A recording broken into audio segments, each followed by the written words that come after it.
এই মুহূর্তে আমাদের সঙ্গে টেলিফোন লাইনে রয়েছেন আরজি করে রোগী কল্যাণ সমিতির সদস্য অতীন ঘোষ। অতীনদা, 1 বছর 7 মাস পর ক্যাজুয়াল ব্লকের জেনারেল এমার্জেন্সি আরজি করের সংস্কারের জন্য অনুমোদন দেয়া হলো, এতটা সময় লাগলো? শুনুন, আমি তো আরজি করের 2024-এর 14ই আগস্টের ঘটনার পর আরজি কর এই ইমার্জেন্সি মানে ডিপার্টমেন্টটা, ওই বিল্ডিংটা ওটা আন্ডার সিবিআই ছিল।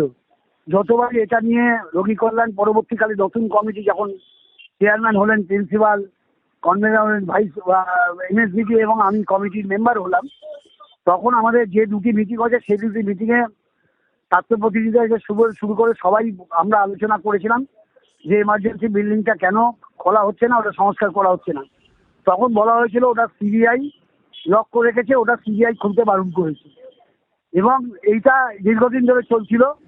আজকের ঘটনার পর আজকে আমি যখন পুরো আধিকারিকদের নিয়ে মিটিং বসি, তখন বললো যে সিবিআই রিসেন্টলি জানিয়েছে যে না, এটা আমাদের কোনো বিষয় নয়, আমরা এই ব্যাপারটা থেকে হাত তুলে নিয়েছি।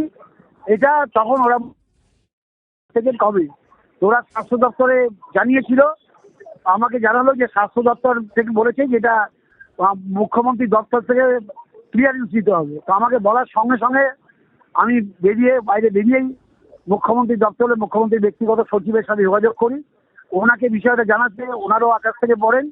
সঙ্গে সঙ্গে ওনারা দ্রুত ব্যবস্থা নেন এবং প্রিন্সিপাল সেক্রেটারি স্বরূপ নিগম আমায় ফোন করে জানান যে আমরা ইতিমধ্যে অনুমোদন দিয়ে পাঠিয়ে দিচ্ছি প্রিন্সিপালের কাছে, যে কাল থেকেই যাতে কাজ শুরু হয় এবং এটাকে সংস্কার করতে যে অর্থ সেটা স্বাস্থ্য দপ্তর দেবে, স্বাস্থ্য ভবন দেবে।